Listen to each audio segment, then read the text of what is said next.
যেদিন কোর্টে আল্লামা সাঈদী বলেছিলেন, আল্লামা সাঈদীকে কোর্টে দাঁড় করে রেখে বিচারক জিজ্ঞেস করেছিলেন, হুজুর হিন্দুদের মেয়েদের সঙ্গে ধর্ষণ করলে কেমন লাগে হুজুর?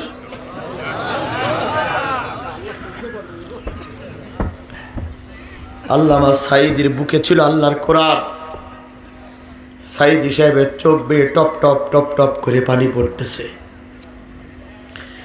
বিচারক বসে আছেন, উকিল জিজ্ঞেস করছে, হুজুর শুনেছি আপনি লক্ষ লক্ষ মা বোনের ইজ্জত নষ্ট করেছেন, তার ভিতরে শুনেছি 12 বছরের মেয়েও আপনার কাছ থেকে মুক্তি পায়নি। হুজুর 12 বছর মেয়েটারে যখন ধর্ষণ করেছিলেন, ও যখন কাঁদতেছিল তখন আপনার কেমন লেগেছিল? আল্লাহর নবী বলেছিলেন, রে আল্লাহ, কেউ না দেখলে তুমি দেখতেছো এদের অত্যাচারের ধরন। সেদিন প্রতিবাদ করার মতন কোনো ভাষা আল্লামা সাঈদীর ছিল না। সর্বশেষে বিচারপতি মানিকের দিকে লক্ষ্য করে বলেছিলেন, এই বিচার শেষ নয়, এরপরে আরো বিচার আছে। আল্লাহ সেই দোয়াটা সেদিন কবুল করেছিল। অনেকের অত্যাচার হয়েছে, কিন্তু মানিক বিচারপতি মানিকের অত্যাচারটা একটা ডিজিটাল কায়দায় হয়ে গেছে। ওরে কলার পাতায় পড়ি থাকলে তো দুঃখ ছিল না। জনগণ মেরিয়েছে লাতি, এমন জায়গায় মেরিয়েছে 2 বিসির থেকে 1 বিসি আউট। এখন ডাক্তার অপারেশন করে হাসপাতালে শোয়াই রেখেছে। সাংবাদিকরা যেই বলতেছে, কি ব্যাপার ও জায়গায় কাপড় দিয়ে ঢেকা কেন? বিচারপতি মানিক বলতেছে, একটা নেই। কিভাবে গেল? কয় লাতি মেরিয়েছে আর আউট হয়ে বেরিয়ে গেছে। তখন সাংবাদিকরা বলতেছে, ডাইন পাশেরটা না বাম পাশেরটা? মানিক তখন বলতেছে, আমার জ্বালা এই পথ পাচ্ছি না, তো ডাইন পাশেরটা না বাম পাশেরটা সেইটা খোঁজ নেবার জ্বালা হয়েছে না। জাতি হাসো। সেদিন এই বিচারপতি মানিক বেশি আল্লামা সাঈদীর বিরুদ্ধে বাজে কথা বলেছিলেন। আল্লামা সাঈদীর ওই চোখের পানি যদি আল্লাহ কবুল করে দেশটারে স্বাধীন করে দিয়ে যায়, আবু সাঈদের রক্ত আমার দেশে বৃথা যাবে না, জামাত শিবিরের রক্ত বৃথা যাবে না, বিএনপির রক্ত বৃথা যাবে না। একদিন এই রক্তের পরে আমার দেশে কোরআনের পতাকা উড়বে উড়বে উড়বে। আল্লাহ যেন সেই দিনটা আমাদের দেখার তৌফিক দান করেন। নবী একটা খারাপ ভাষা শুনলেন, তবুও নবী ভেঙে পড়লেন না। আল্লাহ নবী চুপ করে থাকলেন নেতারা না আসা পর্যন্ত। কিছুক্ষণ পরে আবু লাহাব আসলো। নবীজি যে আস্তে করে আবু লাহাবের হাতখানা ধরে বলতেছে, চাচা এরা আমাকে চেনে না, কিন্তু আমি তো তোমার ভাতিজা, তুমি তো ভালোই চেনো। হাতখানা ধরে কাবার ভিতরে নিয়ে যাও, কেউ বাধা দেবে না। আবু লাহাব তিরস্কারের সুরে বললেন, তোমার জন্য জাতির কাছে আমাকে মাথা নিচু করতে হয়। আমার বংশের লোক নতুন কালেমার দাওয়াত দিচ্ছে, খবরদার চাচা বলে পরিচয় দিবা না, সরে যাও সরে যাও। নবীজি পিছিয়ে আসলেন, ডাইনে বামে পিছনে সামনে নবীর পক্ষে কথা বলার মতন কেউ নাই। কিছুক্ষণ পর আবু সুফিয়ান, উতবা সাহেব, আবু লাহাব সব চলে গেল। আবু জাহেল আসলো। আবু জাহেল আসার পরে নবীজি বলতেছে, নেতা সরকার আপনি, কিন্তু আমরাও তো এই দেশের মানুষ, একটু বা সুযোগ দাও, আমি যেন কাবার ভিতরে ঢুকতে পারি। আবু জাহেল হুঙ্কারের সঙ্গে বলল, না না, হবে না, চলে যাও চলে যাও চলে যাও। নবীজি সন্ধ্যা পর্যন্ত বাইরে বসে থাকলেন। নেতারা সব কাপড়গুলো খুলে সম্পূর্ণ উলাঙ্গ হয়ে ন্যাংটা হয়ে কাবার ভিতরে ঢুকলো। যার যা মনোবাঞ্ছা পূরণের জন্য সবকিছু বলল। শেষে যখন বেরিয়ে আসে, নবীজি চাতক পাখির নাই তাকাই থাকলেন। সন্ধ্যা ঘনীভূত হয়ে আসবে, কাবায় তালা মারা হচ্ছে।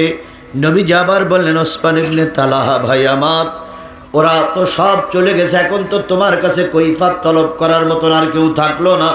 তুমি একটিবারের জন্য আমাকে কাবায় ঢুকতে দাও, আমি এই পাশে ঢুকে ওই পাশ থেকে বেরিয়ে আসবো।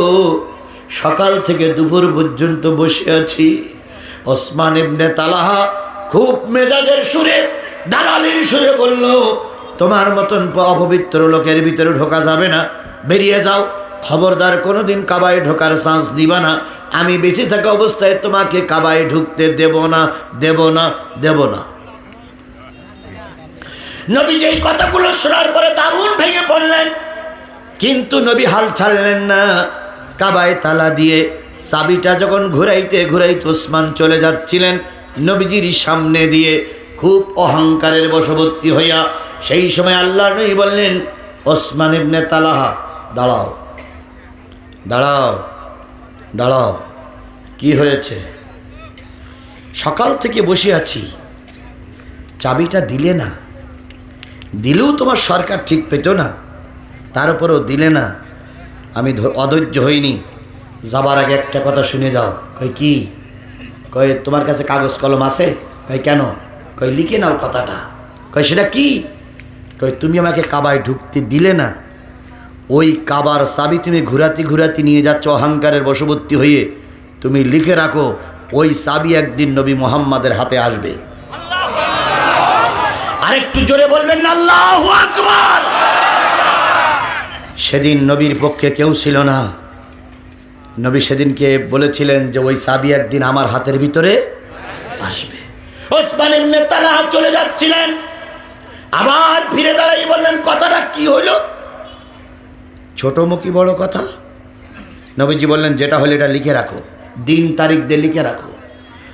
ওসমান ইবনে তালহা বললেন, যেদিন চাবি তোমার হাতের ভিতরে আসবে সেদিন কি মক্কার এই সমস্ত নেতারা লাইন দিয়ে চলে যাচ্ছে, এরা কি বেঁচে থাকবে না? নবীজি বললেন, অনেকেই বেঁচে থাকবে, আবার অনেকেই যুদ্ধে মারা যাবে, তবু চাবি তুমি আমার হাতের ভিতরে দেবে। আরেকটু জোরে বলেন সুবহানাল্লাহ। যারা আল্লাহওয়ালা মানুষ হয় তারা আগাম সংবাদ কিছুটা ঠিক পায়। যতগুলো আধ্যাত্মিক জগতের মানুষ আমি দেখেছি তার ভিতরে শ্রেষ্ঠ আধ্যাত্মিক জগতের মানুষ হলো আল্লামা সাঈদী। আল্লামা সাঈদী বলেছিলেন, জুলুম বন্ধ করো, অত্যাচার বন্ধ করো, আলেম ওলামাদের গ্রেফতার বন্ধ করো, নতুবা এমন একটা সময় আসবে পালানোর জন্য ইঁদুরের গর্ত খুঁজে পাবা না। ভবিষ্যৎবাণীটা কাজে লাগেনি? লাগেনি?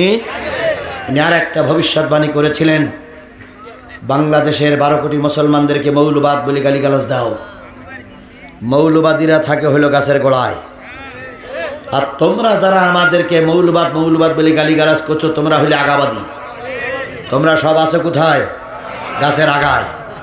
12 কোটি মানুষ যদি একবার গাছের গোড়া ধরে নাড়া দেয়, মামুর বাড়ি দিল্লি যেয়ে পড়বা, কিয়ামতের আগে আর আসতে পারবা না। আল্লামা সাঈদীর সে ওয়াজটা কাজে লাগেনি? ও মুসলমান কথা বলেন, কাজে লাগেনি? আমি চিন্তা করি, পড়বি নাই পড়বি আমেরিকায় যেয়ে পড়, পড়বি নাই পড়বি শ্রীলঙ্কায় যেয়ে পড়, পড়বি নাই পড়বি মায়ানমারে যেয়ে পড়। ও আল্লাহ, সেদিক কোনো জায়গায় গেল না। আল্লামা সাঈদীর ওই কথাই কাজে লেগে দিল্লি গিয়ে পড়ে গেল। কথা বলেন ঠিক না ঠিক?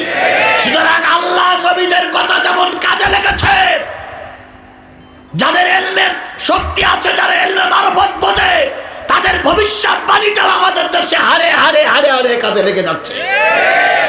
আল্লামা সাঈদী বলেছিলেন, এদেশ একদিন কোরআনের দেশ হবে। ওটা ছিল ওনার স্বপ্ন। কথা বলেন ঠিক না ঠিক? আমরা যদি আল্লামা সাঈদীর ভালোবাসি, শুধু ভালোবাসার বহিঃপ্রকাশ ঘটানোর জন্য আগামী নির্বাচনে কোরআনের পক্ষে সাপোর্ট দিয়ে আল্লামা সাঈদীর শহীদের প্রতিশোধ নেওয়া লাগবে। শুধু কানলে প্রতিশোধ হবে না, শুধু মিছিল করলে প্রতিশোধ হবে না। আল্লামা সাঈদী কোরআনের রাজ কায়েমের জন্য জীবনের শেষ দিন পর্যন্ত চেষ্টা করেছে। তুমি আর আমি যদি আল্লামা সাঈদীর পক্ষের লোক হই, তোমাকে আমাকেও কোরআন কায়েমের পক্ষে থাকতে হবে, পক্ষে থাকতে হবে, পক্ষে থাকতে হবে। এরপরেও যদি না বোঝেন, নবী এসে ওয়াজ করলে বুঝবেন কিনা আমার সন্দেহ আছে।